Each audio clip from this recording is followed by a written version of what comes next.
News first channel ವೀಕ್ಷಕರಿಗೆ ಭವಿಷ್ಯ ಈ ದಿನ ಕಾರ್ಯಕ್ರಮಕ್ಕೆ ಸ್ವಾಗತ.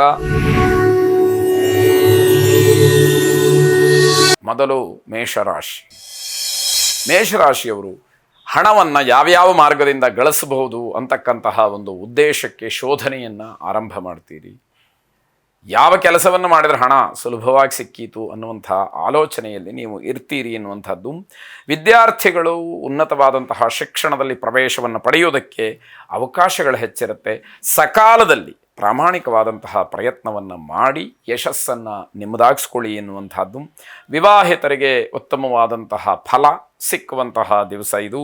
ಹಣದ ಅವಶ್ಯಕತೆ ಇದೆ, ಹಾಗಂತ ದಾರಿ ತಪ್ಪುವಂಥದ್ದು, ವಾಮಮಾರ್ಗವನ್ನು ಅನುಸರಿಸ್ತಕ್ಕಂತಹ ವಾತಾವರಣ ಬೇಡ. ಆ ರೀತಿಯ ವಾತಾವರಣ ಸೃಷ್ಟಿಯಾಗುವಂತಹ ಸೂಚನೆಗಳಿದೆ.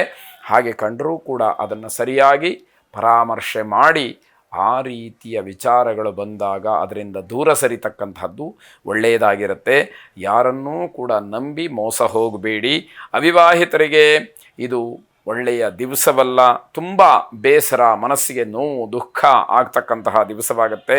ತಂದೆ ತಾಯಿಯರ ಸೇವೆಯನ್ನು ಮಾಡಿ ಅವರ ಮನಸ್ಸನ್ನು ಗೆಲ್ಲುವ ಪ್ರಯತ್ನವನ್ನು ಮಾಡಿ ಅವರ ಆಶೀರ್ವಾದ ಸದಾಕಾಲ ನಿಮಗೆ ಮಾರ್ಗದರ್ಶನ ರಕ್ಷಣೆಯಾಗಿರಲಿ.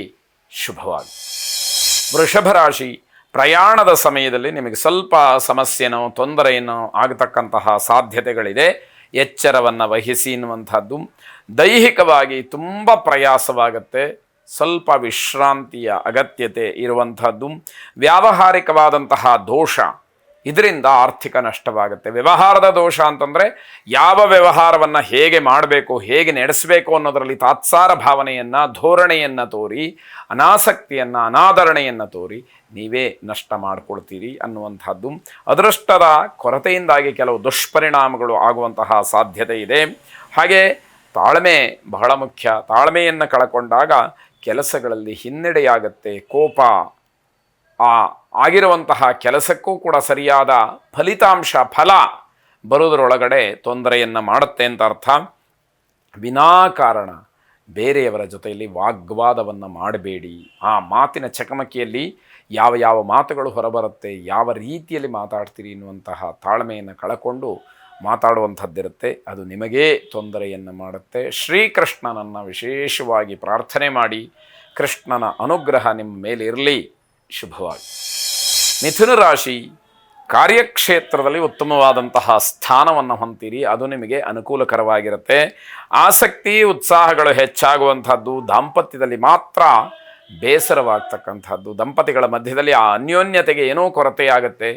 ಒಬ್ಬರ ಮಾತು ಮತ್ತೊಬ್ಬರಿಗೆ ಅಸಮಾಧಾನ ಅನ್ನುವ ರೀತಿಯಲ್ಲಿ ಅಲ್ಲಿ ಬಿಂಬಿತವಾಗ್ತಕ್ಕಂಥದ್ದು. ಕುಟುಂಬದ ಸದಸ್ಯರು, ಬಂಧುಗಳು ಇವರ ಜೊತೆಯಲ್ಲಿ ಹಲವಾರು ವಿಚಾರಗಳನ್ನು ಚರ್ಚೆ ಮಾಡ್ತೀರಿ. ಇದು ಒಂದಷ್ಟು ನಿಮಗೆ ಸಮಾಧಾನ ಸಿಕ್ಕಿದರೆ ಮತ್ತೊಂದಷ್ಟು ಕುಟುಂಬದಲ್ಲಿರತಕ್ಕಂತಹ ಸಾಮರಸ್ಯವನ್ನು ಕದಡೋದಕ್ಕೆ ಸಹಾಯಕವಾಗುತ್ತೆ ಅಂತಲೇ ಹೇಳಬೇಕಾದಂಥದ್ದು. ಆಲೋಚನೆ ಮಾಡಿ ಯಾವ ವಿಚಾರಗಳನ್ನು ಚರ್ಚೆ ಮಾಡಬಹುದು, ಯಾವುದನ್ನು ಮಾಡಬಾರ್ದು, ಮಾಡಿದರೆ ಏನಾಗುತ್ತೆ, ಮಾಡದೇ ಇದ್ದರೆ ಏನಾಗುತ್ತೆ, ಇವೆಲ್ಲವನ್ನೂ ಕೂಡ ಸರಿಯಾಗಿ ಗಮನಿಸ್ಕೊಳ್ಬೇಕಾಗತ್ತೆ. ವೈವಾಹಿಕ ಜೀವನದಲ್ಲಿ ಸಾಂಸಾರಿಕವಾಗಿ ಒಂದಷ್ಟು ಹೊಂದಾಣಿಕೆಯ ಕೊರತೆ ಕಂಡು ನಿಮಗೇನೋ ತೊಂದರೆಗೆ ಕಾರಣವಾಗುತ್ತೆ ಅಂತ ಅರ್ಥ. ಆಧ್ಯಾತ್ಮಿಕ ವಿಚಾರದಲ್ಲಿ ಹೆಚ್ಚಿನ ಮನಸ್ಸನ್ನು ತೊಡಗಿಸ್ಕೊಳ್ಬೇಕು. ನೀವು ಕೊಡುವಂತಹ ಮನಸ್ಸಿರುತ್ತೆ, ಆದರೆ ಅದನ್ನ ಪ್ರಾಯೋಗಿಕವಾಗಿ ನೋಡಬೇಕಲ್ಲ, ಅದು ಬಹಳ ಮುಖ್ಯವಾಗುತ್ತೆ. ಮಾತು ಮಾಧುರ್ಯವಾಗಿದ್ದರೆ ಬೇರೆ ಎಲ್ಲವನ್ನೂ ಕೂಡ ನಿಮ್ಮ ಕಡೆ ಆಕರ್ಷಣೆ ಮಾಡುವಂಥದ್ದು ಆ ಮಾತಿಗಿರುತ್ತೆ. ಆ ಶಕ್ತಿ ನಿಮಗಿದೆ, ಸದುಪಯೋಗ ಮಾಡಿಕೊಳ್ಳಿ ಅಂತಕ್ಕಂಥದ್ದು ಸಾತ್ವಿಕವಾದಂತಹ ಎಚ್ಚರಿಕೆ. ಧ್ಯಾನಕ್ಕೆ ಶರಣು ಹೋಗಿ. ಶುಭವಾಗಿ. ಕರ್ಕಾಟಕ ರಾಶಿ, ಸಣ್ಣ ಪುಟ್ಟ ಸಮಸ್ಯೆಗಳು ಏನೇ ಇದ್ದರೂ ಕೂಡ ಅವೆಲ್ಲ ದೂರವಾಗುವಂತಹ ದಿವಸ. ಜೊತೆಗೆ ನಿಮ್ಮ ಆರ್ಥಿಕ ಸ್ಥಿತಿ ಸ್ವಲ್ಪ ಮಟ್ಟಿಗೆ ಅನುಕೂಲಕರವಾಗಿರುತ್ತೆ. ಮನೆಯಲ್ಲಿ ಚಿಕ್ಕ ಮಕ್ಕಳಿಗೇನೋ ತೊಂದರೆಯಾಗಬಹುದು, ಜಾಗ್ರತೆಯನ್ನು ವಹಿಸಿ. ಮಕ್ಕಳ ಬಗ್ಗೆ ಹೆಚ್ಚಿನ ಕಾಳಜಿ ಇರಲಿ ಅಂತ ಅರ್ಥ. ನಿಮ್ಮ ಧೈರ್ಯ, ಆತ್ಮವಿಶ್ವಾಸ ಇವೆಲ್ಲವೂ ಕೂಡ ಹೆಚ್ಚಾಗುವಂಥದ್ದಾಗುತ್ತೆ. ಅಧೀನ ಉದ್ಯೋಗಸ್ಥರು ಅಂದರೆ ನಿಮ್ಮ ಕೈ ಕೆಳಗೆ ಕೆಲಸ ಮಾಡ್ತಕ್ಕಂಥವರು ನಿಮ್ಮ ಜೊತೆ ಸಂತೋಷವಾಗಿರ್ತಾರೆ. ಇಂತಹ ಹಿರಿಯ ಅಧಿಕಾರಿಗಳು, ಮೇಲಧಿಕಾರಿಗಳು ನಮಗೆ ಸಿಕ್ಕಿದರೆ ಬಹಳ ಸಮಾಧಾನದಿಂದ, ಸಂತೋಷದಿಂದ ನಾವು ಕೆಲಸವನ್ನು ನಿರ್ವಹಣೆ ಮಾಡಬಹುದು ಅಂತಕ್ಕಂತಹ ಮಾನಸಿಕವಾದಂತಹ ನೆಮ್ಮದಿಯಿಂದ ನಿಮ್ಮ ಜೊತೆಯಲ್ಲಿ ಕೆಲಸ ಮಾಡ್ತಾ ಅವರು ಸಂತೋಷವಾಗಿರ್ತಾರೆ ಅಂತ ಅರ್ಥ. ಗಣಪತಿಯನ್ನು ಪ್ರಾರ್ಥನೆ ಮಾಡಿ, ಗಣಪತಿಯ ಅನುಗ್ರಹಕ್ಕೊಳಗಾಗಿ. ಶುಭವಾಗಿ.